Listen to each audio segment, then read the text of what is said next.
Hello, friends, and welcome to episode number 112 of Nostalgia Talk. I'm James, and it is a big pleasure to have with me here today Guy Gilchrist. Hi, Guy.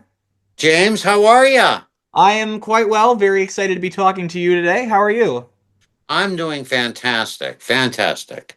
Awesome. Now, for anybody who doesn't know, Guy is a cartoonist and illustrator who is mostly well known for his work with Jim Henson's Muppets, doing comic strips for the Muppets franchise and for Fraggle Rock, and has also done the same for Looney Tunes, The Pink Panther, Tom and Jerry, Teenage Mutant Ninja Turtles, Disney, and the comic strip Nancy. And in addition to that, he has also written issues of Nancy and has written children's books and has done a little bit of writing for some of these comics as well, working with Jim Henson and all these incredibly legendary people.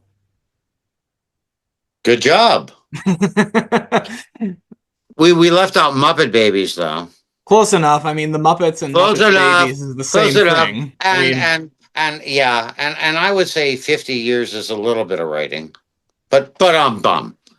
But no, that was a very nice introduction, and thank you, James. well, thank you for coming on the show.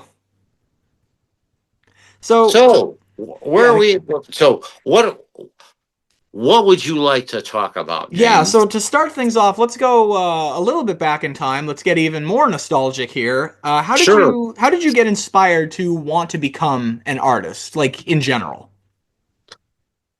That's actually apropos because Mother's Day is coming up. I mean, I don't know when this airs, but Mother's Day is Thursday. okay. Yeah. So Mother's Day is coming up, and really, it was my mom.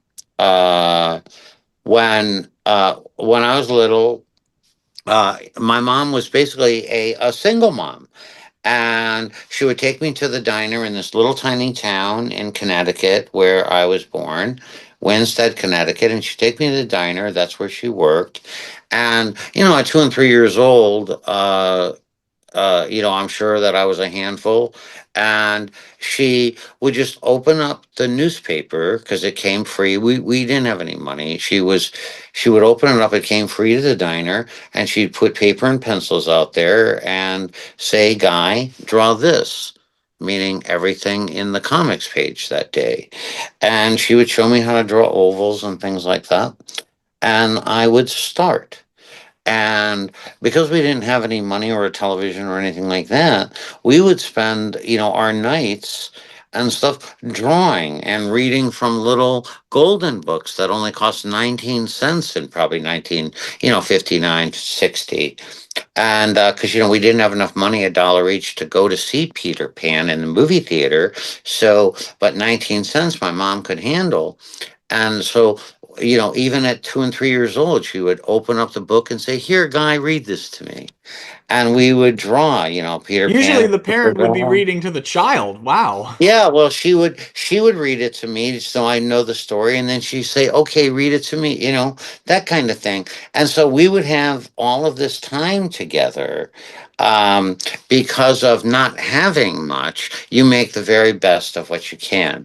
And just from the diner, and then she would walk me across the street to this little appliance store, and they would have television sets in the windows. And at 4 o'clock, Walter Lantz, who was the most famous animator in the world, uh, would host his own Woody Woodpecker show. And they'd show Woody Woodpecker and Chilly Willy and Andy Panda. And he would draw, ovals and stuff, and showed how to animate those in little bits. And your audience can still go on YouTube and watch Walter do this. And so I turned to my mom, and she said, "One of the very first things that you ever said was, 'I'm going to go to work for Walter Lantz.'" She said, "Not like any other regular kid, mama, dad." She said, complete sentences. "I'm going to make people happy.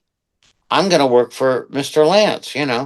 And so it was always that, James. It was that I would be sitting there wherever we were as a little child, and I would draw, Chilly Willy or Bugs Bunny or whatever I was drawing, and I would hand it to somebody, a nothing that I made into something, and they would be happy. and I would make a friend, and I found that that was what really, turned me on. That was what was really making my heart so happy, was seeing that I could do that.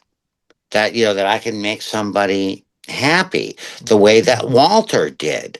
You know, Hmm. that was it. That was it, and that's still it. Hmm. It all through my life, the fact that that I can write and draw stuff that makes people happy, that's what makes me happy. And I follow you on social media, and and like you go to cons a lot, and like you post photos of a lot of the artwork that people have shared with you. Hmm. And I really do feel like a lot of those people are inspired by your work and also by the work of Chuck Jones and Walter Lantz, who you mentioned, and Jim Henson as well. And those Hmm. people know you because of that, because of the Muppets and because of Looney Tunes and Tom Sure. and Jerry, Pink Panther, and I can tell that you really are making them happy, not just by being there at the cons, but by sharing it with others. Yeah, it's a big part of it. Uh, one of the I started that off, by the way, by making myself sound super creepy. I follow you on social media. well, a lot of people do. Hmm. And believe me, stalking socially is on the media is fine. The pulling into my driveway, not so good. Yeah, that's a little weird. I know that's a little weird. Um, but yeah, Comic Cons are something that I didn't really do much of. Uh, and then about 2014, I was doing Nancy. I was doing the Nancy comic strip, which I did that for about 23 years. And when you're in production, you don't tour very much. You'll Right. tour when you have a project to promote and sell, like one of my children's books, something like that, or doing motivate. I've done a lot of motivational speaking uh, and a lot of book tours, that kind of thing. But most of the time, I was, in front of my drawing board and writing stuff and drawing stuff. And because deadline every day, deadline every day. So not a nostalgia guy. And but in 14, I went out and did my first couple, and I started to realize that, wow, you guys have grown up. And not only have you grown up, but wow, there's like three generations of people out there now, that have been. Of course, I had seen the fan mail and everything over the years, but being with you guys is amazing. And it was that being able to for you and I to say how grateful we are for each other, because you're my audience. Without you, who am I playing to? I'm playing to empty chairs. So you, the audience, are just as important. And as I've already said, my art isn't really my art until it's yours. Until in That's whatever what form, I was whether thinking. it's Everybody else is seeing it, and they're very, very touched by it. Like I said at the cons, everybody is inspired by it. yeah, and that inspires me, and and it makes me want to do more and more and more. Uh, it's really it's something for your dreams to come true, for you create have these dreams, turn them into goals, have the goals become achieved, but then to look back at 50 years and see that so much of what I got to create is still around in one shape or form, whether it's materially, physically, or in your memory, and it's making you happy, that part of your childhood. It blows your mind, because when you're working on things, that's what's getting it done, and doing the very best you can is the important thing. You know, um, uh, the idea that Jim, for instance, so we'll just talk about the Muppets. Um, that Jim had gifted me with all of this responsibility of being the Muppets for the whole world, and to do my very, very best to look at every situation. When you have an art project, when you have an artistic project, you uh, you do the very best you can. But when you're trying to make sure that Jim is happy with what you're doing, you think of it in every way that you could tell this. What is the best way? There are many, many angles. If you're a movie director, a television director, if there are many, many angles for you to come at, and then you have to find the best one. And Jim, being the sort of boss, his managerial style was to give you the job and then not tell you how to do it. And so to make him proud and not embarrassed that he hired you or feel like, oh, maybe I got a lemon, I would look at it from every which way and then do that. And so that process over and over and over again. And even after Jim passed, and I started working for, MGM and Warner Brothers, as you've alluded to, and my children's books and whatever, I always took the same attitude. I am just this, I'm this go between that I'm taking the idea, the story, the characters that you love, and then what do I really want to see as the consumer of that, the fan of that? Like, what's going to make you happy? So that's where my art goes, right in between. So you said that you had watched Walter Land's doing the animation, and then you would also kind of draw like from the comics and kind of mimic that. So were you more interested in drawing for comics and books, or were you at all interested in becoming an animator? Like, or was it more in between? It's all the same. Okay. When I was a little kid, Because it with was all the animation, same. it's all like shot by shot, frame by frame. With comics, it's just one drawing of a look, basically. Well, I see what you're saying, Hmm. but follow me on this. Okay. It's all telling a story, True. I and agree with that. it's telling a story, and it's how you're going to tell a story. So yeah, I told my mom I was going to go to work for Walter Lantz, and but but I lived in Connecticut, and New York was closer. When I would have these little children's books of Woody Woodpecker and Bugs Bunny and all the Disney stuff, etc., it would say Golden Books or Whitman Publishing, it would say New York, New York. Well, but drawing in those books and painting the paintings that were going to represent that animation stuff that you did, that you were talking about. Well, to me, it was all the same. I'm telling a story, right? I'm telling a story. Right. And so I didn't know how I was going to go about it, whether I was going to be an animator. At first, I told mom, I'm going to go to Hollywood and work for Walter Lantz.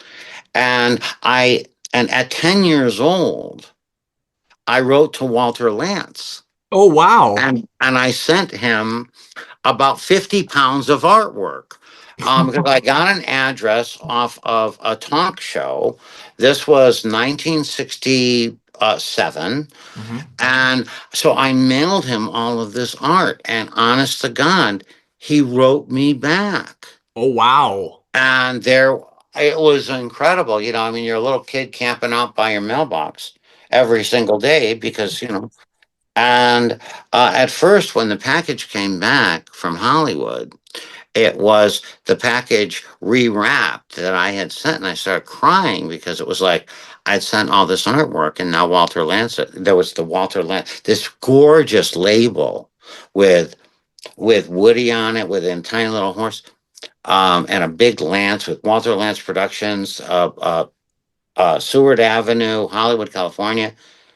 And I'm starting crying because if Walter liked what I did, wouldn't he have kept it? I mean, you're a little kid, right? Mhm. And my mom is saying, Guy, let's not jump to conclusions.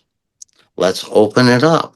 And even if it's something not nice inside, Mr. Lance sent you this really cool label. Yeah. And like, I'm like, yeah. So we opened it up and it was Walter sending the stuff back. But there was this gorgeous letter and it said, Dear Guy, you have a lot of talent for a 10-year-old boy and you try very hard and you work very hard. And I believe that if you keep on practicing and you never ever quit, that someday you are going to be a successful cartoonist. Sincerely, Walter Lance. I mean, come on. I'm like a nothing. And so from that moment on, when I was around 12, I got an unpaid apprenticeship Hmm. with a little company within the West Hartford school system that did AV work and everything for graphics for the schools. And they had a camera, and I learned how to set up a tripod and try to animate and stuff. But I was doing both. I was telling stories because that's what I liked doing. And I was clicking things off and trying to animate. I even got a job very early on, like when I was around 12, uh, helping to animate, like doing what's called cleanups, which is Right. the lowest of the low job. And so I was looking for any way, to get into the business. So I was learning how to draw in an animated style. But remember, I was looking at books. So Hmm. it wasn't just the character. I was looking at the world. Okay. Woody Woodpecker lived in the woods. Hmm. So I learned to paint the whole thing. Ooh, When you're a wow. little kid, and you see a Walter Lance production, Walt Disney Productions, Dr. Seuss, you don't realize there are many people involved in these processes. So you see that name, and I wanted to say a Guy Gilchrist production. I'm going to learn lettering, painting, drawing, how to put it all together, and not having an internet and not your whole world being your imagination and your block. Um, I'm seeing that, okay, I write, I letter, I draw, I paint. So unlike the animators that are drawing and creating life, I was doing that, but I also wanted to do the background. I wanted to tell the story and everything. And so at 12 years old or 12, 13 years old, I found out there was a Comic Con in New York. It was the second Comic Con that was ever in the history of Comic Cons. It didn't exist. And so we got on a train. I lied to my mom, told her I was going to go play baseball with Fred, and went to New York with a friend that was just like he was way older and more mature. He was like a year older, and we went to Hotel Commodore, and that's when I realized that, oh my gosh, I could like get on a train and go to New York and make a portfolio that's sort of like what I had done for Mr. Lance when I was 10 and go and see if I could swim with the big fishes. That's a good way to put it. So Did your mother they ever so the find out where you went? oh, she knew. She knew. She knew. Because I was telling her when I was like 7 that I was leaving. And she was going, I know. I know. She had married a guy that was, I'll just say he was an evil stepfather. And we had like 8 kids, and I didn't get along with him very well. And my brother and I, were a family before she married, this guy, and we had a bigger family. So I was used to being the oldest, you know, uh, because of I was first born to my mom, and so I would turn to her whenever there was anything going on. I'm going, I'm leaving. I'm leaving. I don't like it here anymore. I love you, and I'll send you money back, but I'm leaving. And she'd go, I know, I know, I know, and so I was always working toward going. The whole money thing, all of that, it being a job versus enthusiastic thing, something that you needed for your heart, that was all the same to me. Um, I saw that Mr. Lance, he was really, really good at it, and he could make the whole world happy. And by the way, he dressed really nice. So I just figured that all of that, and then when I went to the Comic Con and stuff, I was like, well, if you're really good at what you do, then you get all this stuff. You know, um, it was just all part of it. I never really thought of money. I thought of, let me get really, really, really good at this, and let me be nice and make friends. And I'm going to do this. And it was always that, always. So one of the things that we all know you for, you said that your first ever job was as a cleanup animator. Uh huh. But one of the things that and that was actually going to be my next question, your first job in the industry. There we go. One of the things that we know you best for, of course, is your work with the Muppets. How did that come Sure. about? Really, sort of the same idea of sort of stick to itiveness uh, uh, and being nice and showing your work um, to people that were way better than you, and trying to find my way. I made the acquaintance of Mort Walker, the great Mort Walker, the most published uh, comic strip cartoonist in the history of time. Beetle Bailey, High and Lowest. It goes on and on and on. And I read a book called Backstage at the Strips, and I found out that, see, I lived on the poor side of Connecticut. When you think of Connecticut, it's like, oh, Buffy and Trip, But no, no, no, no, no. I lived where the hillbillies. And then I found out that Mort Walker had taken several millions of his own dollars and made a museum of cartoon art on the New York Connecticut line. And the minute that I found out that it was there, I hustled down there in my old truck. And to see it, because all over the world, besides the United States, all through Europe and everywhere in the world, American comics and the comic strip, uh, the idea of a comic strip, the printing of comic strips was, oh my God, it was an art form that was a truly American art form that was beloved all over the world and treated as art. But here in the United States, no. It was like you read it and you toss it. So Mort changed that. He made the first museum of cartoon art. Well, I used to hang out there and meeting famous artists and getting critiques of my stuff. And maybe I could get a job as their assistant or something. And one thing led to another. And anyway, I was now the weekly reader um, artist, and I was doing a comic book for Weekly Reader, writing and drawing it. And it was Funny Animal Comic. Mhm. The thing about the museum was that every month they would have a famous cartoonist come and do a chalk talk, which you guys would say like a drawing panel now, and entertain in a little ante room in this little auditorium in the castle that was the cartoon museum. And when they couldn't find anybody famous, because the travel problems or they got sick or something, they'd look around for somebody to get up and do a talk for the assembled people. And I would just get up and go do it. I'd say, do you want me to do it, Chuck? And he'd say, yeah. And Mort saw me do one of these and he said, hey, you were pretty good at that. There's just two things. Who the hell are you and what the hell do you do? And I ran out to the truck and I got my Super Colonel comics, the funny animal comic I was doing for Weekly Reader. And he looked at it and he said, hey, this is really good. And Mort remembered that.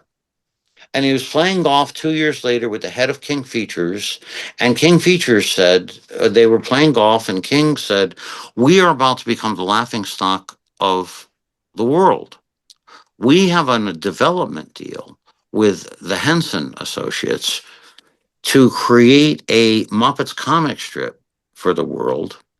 And we've had it for 2 years. We've tried out 200 people. The Henson people are nuts. They don't like anybody that we've given them with 200 different team ups. Nothing. And we're about to lose the deal. Time's up." And Mort goes, "Oh, that's a frog and a pig, right?" And Bill says, "Yeah." He says, "Well, there's this hippie kid. He draws good funny animals. Why don't you call him?" And that's how it started. I got an audition with King Features, and I started drawing and writing.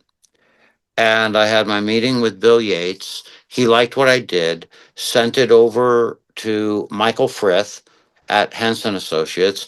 Michael liked it, showed it to Jim.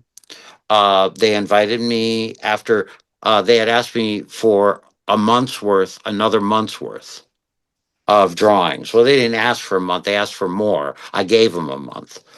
And I was invited over to the Brownstone. They were very non-committal, but the Brownstone was this glorious, absolutely opulent, and incredibly silly brownstone palace in New York, up on the Upper East Side. And I walked into this place, and it was so Muppety and so grand. It was everything that I had ever wanted. And even though they were non-committal but very nice, Michael and Jane, I walked out of there saying, "I'm going to be the Muppets cartoonist. This is where I'm going to be. This is where I belong." And I walked out of there with the idea that I was going to send stuff every single week until someone told me I wasn't Jim Henson's cartoonist.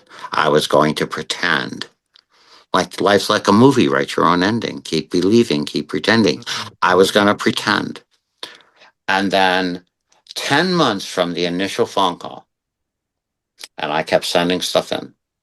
The phone rang. It was Jerry Jewell, Jim's head writer. And he was the one that had to congratulate me after I realized, because I'm getting a phone call from Jerry Jewell. I had had no contact at all with anyone from Henson since that day with Michael Frith. Always going, he starts talking gonzo gags with me over the phone. "This is Jerry Jewell." And I'm like, "But Mr. Jewell, why are you calling me?" He goes, "Excuse me, kid, but I'm a very, very, very famous and busy Hollywood writer, and I don't have time for rubes." And he's like giving me That was the actually a good business impression of him, already. by the way. He was he was so funny. And then he starts laughing, and he starts to realize, "Oh my gosh, Michael didn't call you." I said, "No, sir." He said, "Well, Jim gave you the job a month ago, you kid, you punk, you." And oh my gosh, and that's how it started. And a couple of weeks later, Jim flew in on the Concorde, he was doing post on Caper and working on Crystal, and came in, to meet with me, and that's how it all started. So the Muppets were known for years before the Muppet Show. I Right. actually am working currently on a video for Nostalgia Talk about the Muppets for Kermit's 70th anniversary this week. And in the intro to that, I described how the Muppets really became a star because of Kermit. After Sam and Friends, Kermit was really the only character who actually took off because Jim would bring him with him on TV shows and variety shows. Oh, No, no, oh, you're wrong. okay. I'm sorry, but you're wrong. No. Um, Kermit was the surviving, character from Sam and Friends. You're correct on that. Right. Yeah, I guess Rolf And was really the big star, the first big yes, star because of the Jimmy Dean show. Yeah. yes, Um, that's what it was. Was you see Kermit and an ever changing ensemble of characters would do a current the character that became Kermit before he was a frog when Jim called him an anything he was an anything like all the Sam characters were really in anything. yeah. Um, they were all on, it was an ensemble, and Jim would be creating brand new characters for this, that, and the other thing. But, and Rolf was created for For a Ralston dog food Foods, commercial. right? Yeah. For dog, right, along with another dog that eventually was named Baskerville, Baskerville the Hound, with the big Yep. glasses. And so they were created, and Jimmy and uh, Jimmy Dean, huge star, Oh yeah. huge star at the. Oh my God, he Yeah, had just got the they were number. playing Jimmy Dean's Big Bad John when I recently went out for an outing, and I was like, why does this sound so friggin' ominous? So I Googled who sings it, Jimmy Dean, and I was like, this is the guy that gave the Muppets their big break. Was the number one song of that year. Jimmy Dean was huge and had been a staple on television since the 50s. And they met behind at Jack Parr or one of those shows. And when Jimmy Dean got his own television show, he reached out to Jim Henson. He called. I met Jimmy later on, many many years later, Oh, and okay. he used to call Jim Jimmy. Um, The two he said Jimmys. two Jimmys, yeah, and oh my God, he just thought that who he called Jimmy, was the most creative, brilliant guy that he'd ever met, and so sincere and so hardworking. And he said, "Would you want to be on my show with me? We could use some comedy, and that'd be really great. We could, want to be on there." And so Jim, of course, jumped at the chance, and then thought that the ensemble stuff wasn't going to work as well. Doing a musical bit, there was going to be lots of music with Jimmy singing and doing duets with others, but comedy, what was going to be needed. And so Rolf was already there, and they became partners. Rolf became the comedian on Jimmy Dean, and Jimmy uh, was so he was in it, Yeah. completely in it. You guys go watch the YouTube. You will not believe Yeah, the I've love. seen it. Like, and Oh, they're like buddies. I love it. and and he truly was alive. Mhm. Rolf was alive, and and Jim in many many ways owes it all, in a lot of ways, to Jimmy Dean. This was the very first time that one of Jim's characters had a name that everyone knew, and it was the first weekly show. And it's no there are no coincidences. Within just 2 years of the show going off the air, the Jimmy Dean show going off the air, you know Sesame Street begins its development, Right, and it and was and Kermit really becomes Kermit, on Sesame Street, and then all the tales, from Muppetville, mhm. the Hey Cinderella and the Yeah, Frog Prince and all that. Yeah, because as I was writing my look back on this top secret thing that I won't reveal yet, but you guys will see it sure, soon. sure, sure.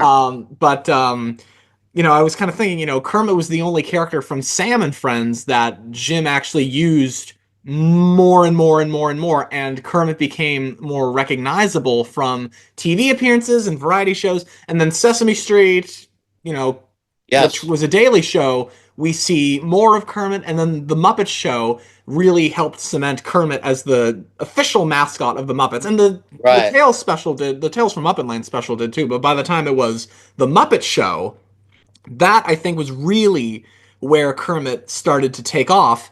But with all of the history behind it, it kind of makes me wonder, before working with Jim, were you a Muppet fan at all? Oh my gosh. I grew up a Muppet fan. Okay. Yes. I was enthralled with anytime I got to see the Jim would be on every hour of the day. Hmm. If you were paying attention. A lot of times though, remember you had to like look in the newspaper because to find out if it said the Muppets on any show because there was no way to ever see the show ever again Yeah, if this you was missed before it. DVR. Yeah. There was nothing. It and so you would have to put shows on. But yes, seeing him on the Red Skelton show and the Ed Sullivan show, um and yes, a lot of times whenever Kermit would be part of a skit on the Ed Sullivan show, he would usually have Kermit on his arm when he came out to shake Sullivan's hand, you Yeah. know and I was like, I mean, I was huge. I'm like the first generation Jim Henson fan. I would look forward to the RC Cola commercials and the I Munchos love those commercials, and commercials. yeah, and the Chinese food, the canned Chinese food, La you know, Choi, yeah. yeah. Oh my, anything he did, And just for and any it of our was listeners who don't know what it is that we're talking about, so before a lot of these big things like Sesame Street and The Muppet Show, Fraggle Rock, Saturday Night Live, Dark Crystal, all of that, Jim would. So Sam and Friends was a 5 minute interstitial show that was meant to like grab people and hold them before the news or the Tonight Show would come on. So that like between in the 5 minute breaks between the ending of one show and the beginning of the next, and then came commercials, and a lot of Jim Henson's most famous characters started out in commercials. I mean, Kermit was in a few commercials. We talked about Rolf. The origins of Big Bird, I believe, were from commercials. The RC Cola from one. RC Cola. Yeah, if you guys watch that on YouTube and you look at that puppet, it'll be like, why does that look so familiar? Cookie Monster Mhm. originally started out on With commercials. big teeth, big teeth. Yeah, It's a he has little big teeth. scary, not gonna lie. Well, that was the whole idea. You are Like, correct, but yeah. Go watch the Wilkins coffee commercials. They're blowing Oh each my other's god. heads off. I mean, that's the thing. It was so, it was so avant-garde and yet so vaudeville. Yeah. Because remember now that Jim was the person that figured out that the actual stage in television was the screen. And so it wasn't like Kukla, Fran, and Ollie where they had a stage. It was the stage was going to be the TV. And so they came right at you with everything that they had. And in 5 seconds, you're on the floor. Of course, I was a huge Henson fan. Hmm. Way before any of the other stuff, sure. Hmm. And then you actually get to work with Jim. So Jerry Jewell calls you, and you're like, wait, why is Jerry Jewell calling me? Oh, didn't you hear? You got the job. And so then you actually got to work with Jim. What was he like? Guests come on the show and they talk about him, and they have been like, I don't think anybody I know has ever said anything bad about him. Well, if they did, they If should they be did, they're punished. talking about the wrong Jim Henson, clearly. Well, there's nothing. Matter of fact, we were talking about why there's never been a biopic, and I was talking about that with Ronnie Howard, and um, one of the things that we were talking about was there's no conflict, there's no True. bad guy, True. um, you know, Jim, I never thought of that actually. Jim was the everything you ever wish, James, that if you ever had a chance to meet him, from everything you read that he wrote, spoke, did, times it by 1,000 and you're close. But Jim Henson, and I've worked with many geniuses, Chuck Jones, Friz Freeling. I've worked with many geniuses. Jim was a genius on every level and a quiet one, but that doesn't mean timid. You know, He knew what he wanted. He was not a chit chatty guy. Um, he was always fascinated by life, by creating something, by art, by every little thing. And he had a focus. And his focus was to change the art form and to be something that mattered. And he took his love of, the beatnik society that he had come out of, the vaudeville that he loved, the old time showbiz, Rolf the dog here, the old time showbiz, and combined it all. And there were so many thoughts inside of him, and he walked the walk. He worked all the time. So many thoughts inside of him, as we learned in that new documentary last year. He lived 5 lives. He was always thinking this stuff and wanting to bring you along for the ride. If he vibed with you, then he trusted you explicitly. And he might move you here or move you there, but he was the greatest kind of boss in that once he trusted you and you had spoken eye to eye, and he knew and he had a feeling about you, then you'd go off and do anything in the world for him because he was working harder and faster and more beautifully on more things than you. And the very fact that you knew the beauty that everything, this beautiful spiritual soul, that all of the explosions and the everythings were coming out of, and the beautiful songs and the love for each and every one of God's creatures on this planet. That was what we got to be a part of. And so we just did, we just kept, we did it, we kept doing and doing. He gave you a job, didn't tell you how to do it. And so you would just try to think of every single way that you could possibly do it, so that look at every angle and then come up with whatever it was that was you're going to be your very very best because that you didn't want to ever uh, make him feel like he didn't hire the right person, you know. And so in that way, every single one of us that worked with Jim became 100 times better than we would have been otherwise. Well, my favorite story about Jim actually kind of goes around those lines. I had heard that there was this puppeteer at Sesame Street who was new, and they did a take with a bunch of puppets everywhere, and she badly thought that she had messed it up and was just so upset by that. And Jim was there, and he goes, "Hmm, I think we can do it again, don't you?"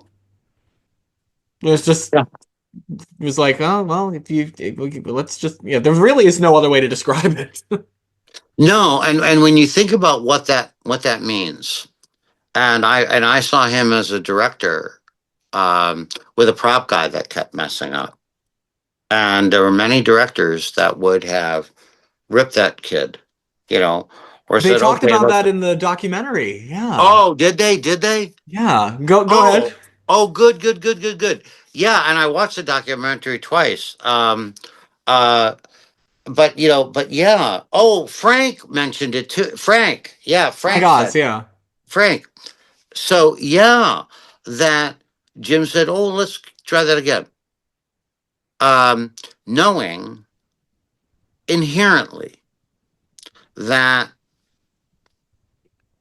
you could devastate someone. Instead, lift them up, give Hmm. them a try, give them a shot. And there is no one that ever worked for him, or even trying out and didn't get the gig that didn't love him. I'll tell you a story that you have never heard unless Okay. you've interviewed Claudia Wells, because I did not know this story. Okay. So, uh, Claudia and I were doing a promo together for a show that we did. And after we were done, she said, I got to talk to you about your old boss. And I said, yeah. She said, well, I had Jennifer not gotten it, I was going to be Sarah in Labyrinth. And I said, I've never heard this.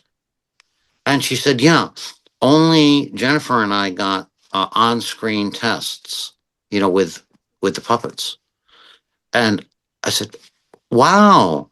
And she said, yeah, and if you look back at those days at what we both looked like, Jim was certainly looking for a type and also a relatively unknown. And she said, and when I got the call and I had the audition, she said, so I was really, really sick and I had a horrible fever. And the doctor had told me that I wasn't to get out of bed or do anything like that. And there wasn't anything that I was going to go, I wanted to work for Mr. Henson. And so she said, so I went and I did the audition. And I was still sick as a dog a day or so later when Mr. Henson called to have me come in. And he had, watched the audition. And he said, your acting was lovely. He said, but are you all right? Oh, wow.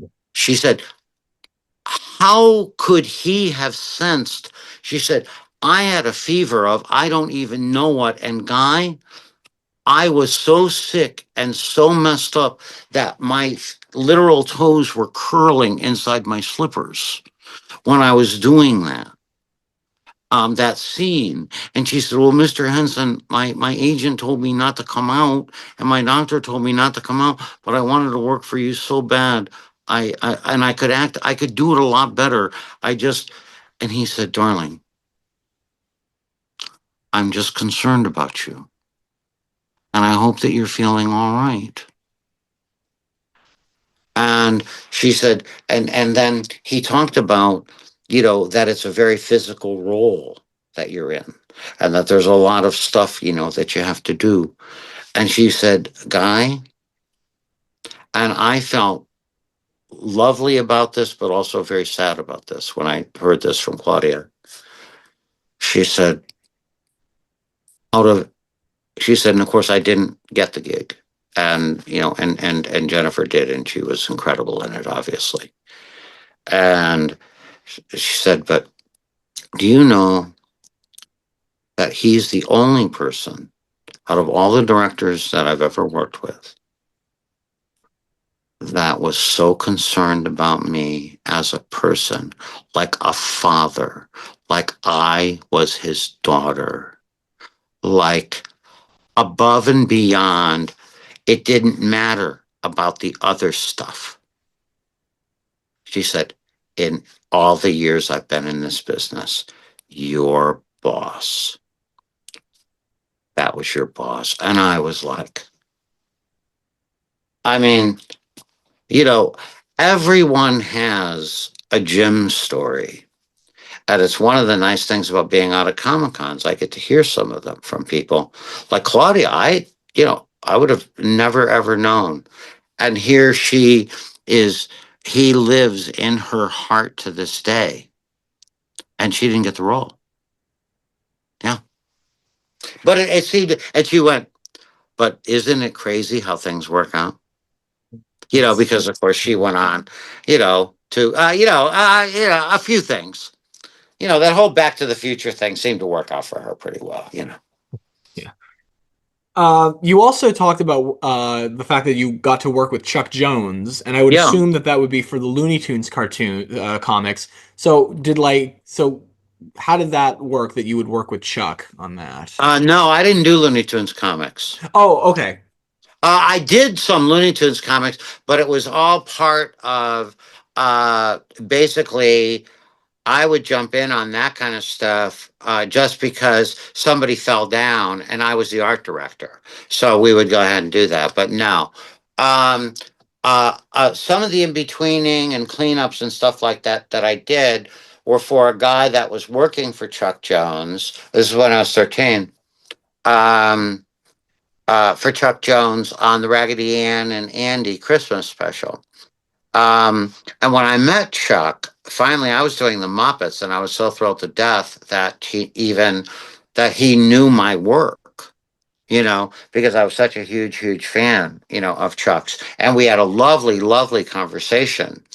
And then he even, like, after the conversation, just out of the blue, FedExed me a copy of his book, Chuck Amuck, signed to me.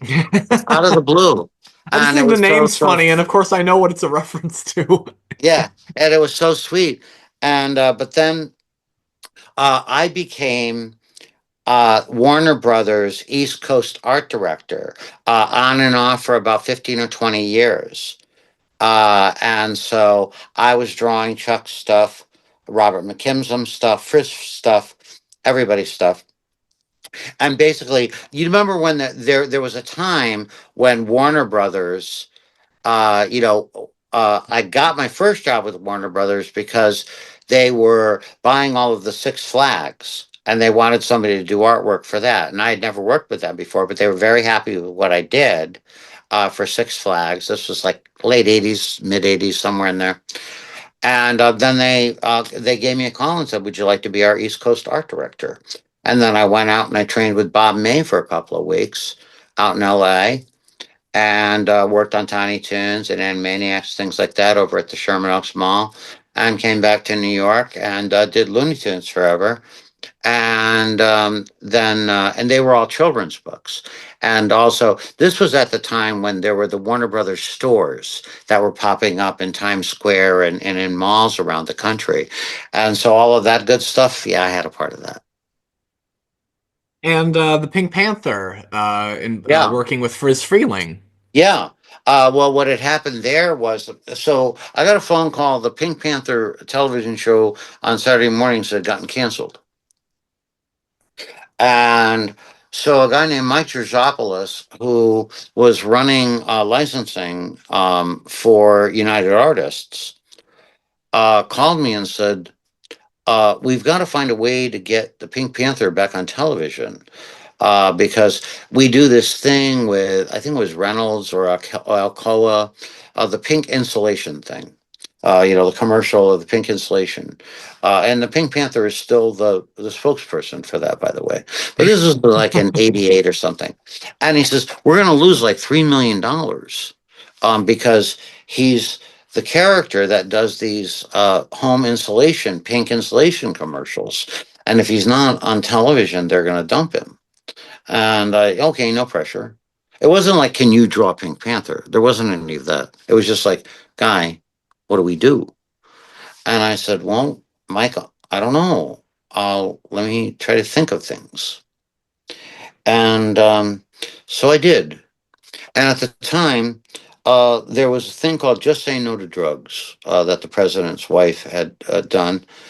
And I had met when I was guest of honor at the White House with President Reagan and Nancy Reagan and Vice President Bush and Barbara. I had met a few people, and this idea. I said, well, Pink Panther's kind of cool. And I gave him like a Fonzarelli, Arthur Fonzarelli jacket, and I leaned him up against like a lamppost, and I spray painted like "Pink says think," and I sent it over to Mike. I said, "Hey, why don't we offer this to um, cities and towns that are having trouble with illiteracy and things like that, and kids not going to school and whatnot. I said, I'd like to I'd like to mail this to the Secretary of Education and maybe one to Housing and Urban Development. He went, what? And I said, yeah, like, let's just send it over to them and say that we'd like to offer this free to them. And so I did. And it was the idea of, well, Pink was sort of a cool character and he would appeal to girls and boys. And I didn't know, but I said, well, if we do something good, maybe something good will come out of it. You never know. And I sent it in and they got a hold of us and said, hey, we really like this thing. And they started sending it to like Detroit and Chicago and Cleveland and some places like that. And we even did like a 5-second PSA that ran for, I don't know, 15, 20 years of, Pink just like leaning back. You saw it when you were a kid. Just like, or maybe you find it on wherever. And, just like in Might have been a Pink little says bit Pink. before my time, actually. Yeah, You yeah. mentioned that But it was anyway, when Reagan was president. it was just like a 5-second little thing, where it just said, Pink says think and he's leaning. And we did all that free, for the government. And the second that we did that, the network came right back and went, this is so cool. And we were, we got on television for free with the PSAs and everything. And we were back on network. That's You that's do an good incredible things. story. Wow. You do good things. What was really cool about 2, 3 months ago, I was walking around a Comic Con, and this guy had this big poster about yay big. It was like a fine art print, I guess, and it was signed by Friz Freleng. And it was it was a one of the posters of Pink Says Think that I had drawn, and I was like, that's what Friz was signing. My art, yeah, that brought him back to TV. I love that. Very sweet. Yeah. And Tom and Jerry. Yeah. You did some work with them too. A little bit. All I did was really bring them back to the United States after they had been gone for 10 years, so not much. Okay. Yeah. Uh, Um, well, how that happened was Isabel Miller, who I created the Muppet Babies with, mhm. over at Henson. She went to work for for Ted Turner, and Ted bought MGM. And she called me up one day. I didn't know any of this, and I thought, she we hadn't talked about something, but that was not unusual, because at that time I was working not only for Jim but for Warner and different people, and she. And sometimes she wouldn't reach out because she had other people that worked with her as well to do the Muppet Baby stuff for Friday, whatever, whatever, whatever. And she called me up one day and she said, hey, do you know how to draw Tom and Jerry? And I said, yeah, probably. I haven't tried, but I could probably do it. And I said, but why? I said, what's Jim doing with Tom and Jerry? You know? And she said, oh, I forgot to tell you, yeah, I'm working for Ted Turner now. I'm like, well, that check isn't going to bounce. And she said, well, when he bought MGM, because Gone with the Wind was his favorite movie, well, he got all this other stuff. And some of it is Tom and Jerry and all of the Tex Avery cartoons and Spike and Tyke and all of those guys. And Guy, there hasn't been any Tom and Jerry or anything done in the United States in like over a decade. We need you. We need you on board like right now if we can get you. And I had a whole bunch of other stuff to do. Um, but how are you ever going to say no? Number one to Isabel, but also Tom and Jerry. I mean, I loved Tom and Jerry, and so I became the art director for MGM for a couple of years, and we, brought everybody back. I mean, the very next day, I was working on 3 different television shows, a style guide, and a Happy Meal for McDonald's. And with the Muppet Babies, you brought that up just a moment ago, Yeah. and was that challenging at all to have to like draw those characters aged down a little bit? No.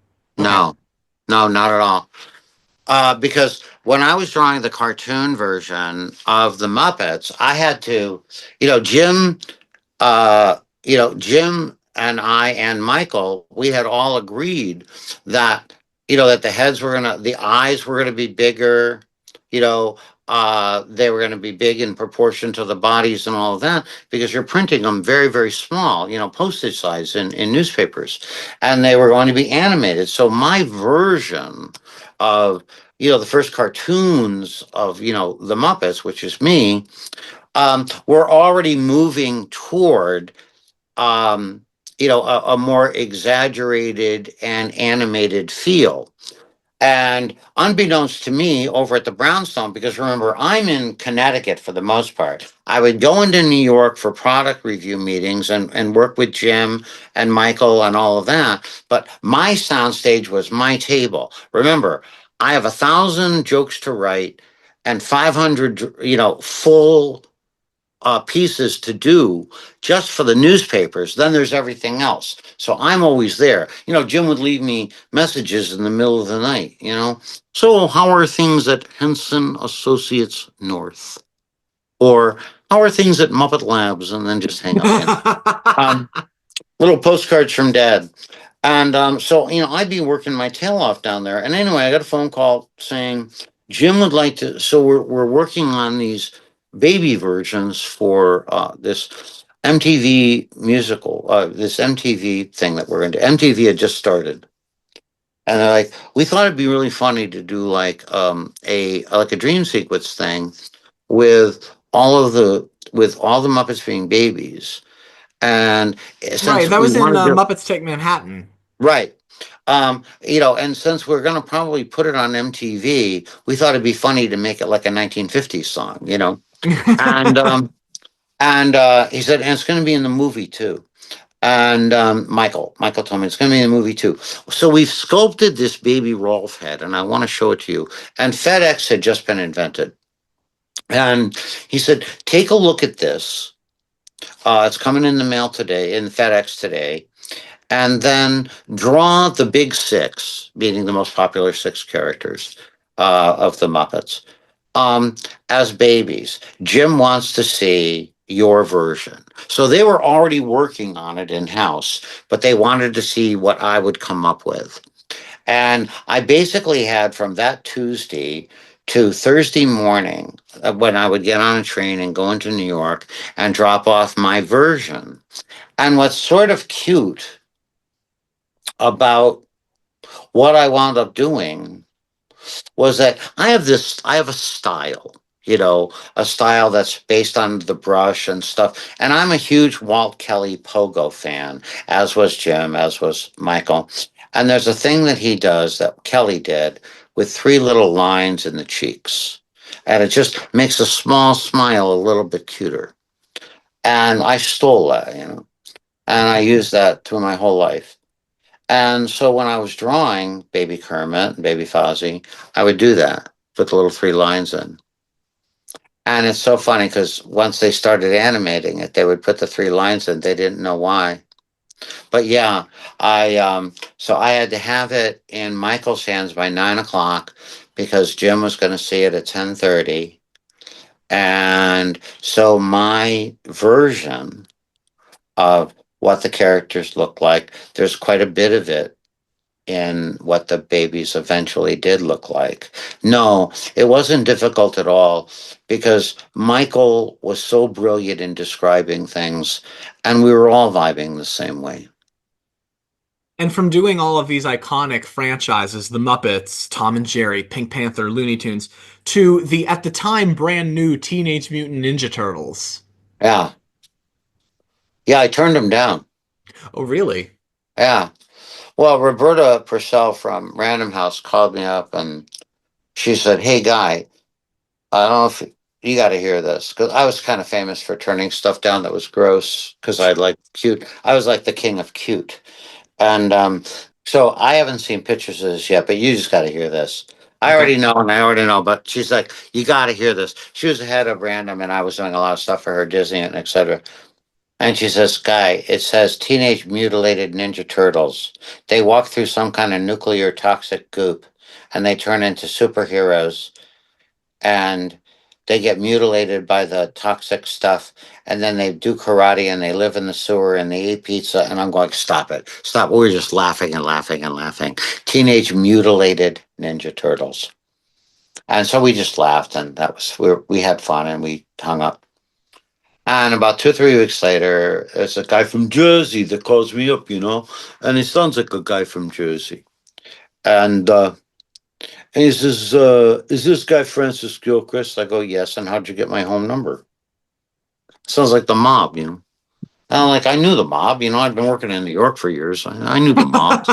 They were very, very nice to me. Yeah, yeah. Can you come over to the Knights of Columbus? My kid's got a thing. You betcha, sir. And so anyway, is this guy, and I go, well, who are you? I go, I'm the turtle guy. I went, the what? I'm the turtle guy.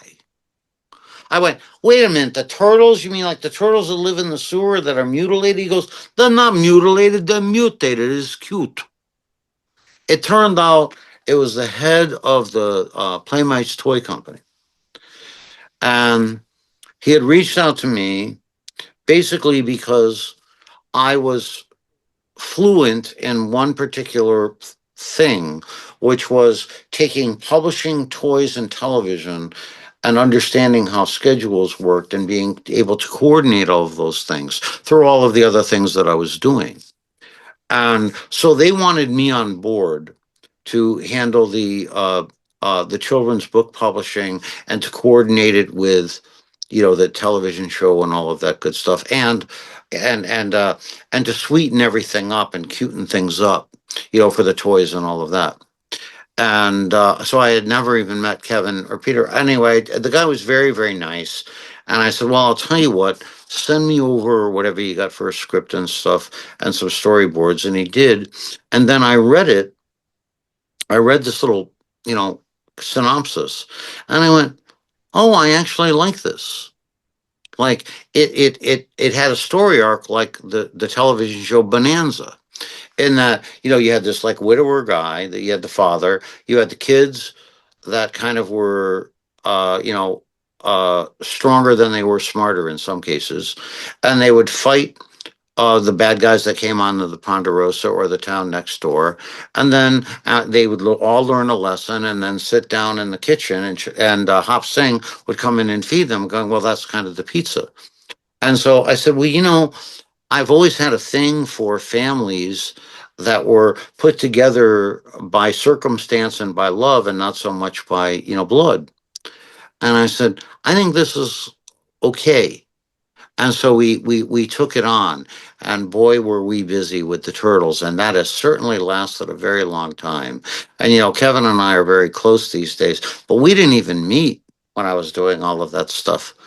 Um, and yeah, so we did. I did the very first full color paintings of the turtles that there ever were, And now because they they've were. got like the new animated movies Yeah, from the yeah, last few years. yeah, yeah, It's had quite a legacy.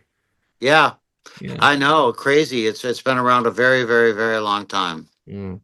Well, speaking of things that have been around a very, very long time, the other thing that you did comics for was Nancy. 23 years. Yeah, Yeah, you did that for a really, really long time. yeah, Hmm. yeah, Well, yeah. It was crazy because my first deal, my contract with them was for 2 years, and that's about what I thought it was going to be. And but yeah, I stayed with it. Did it for 23 years. It was a great gig. Um, uh, and I think we did a lot of good with it, you know.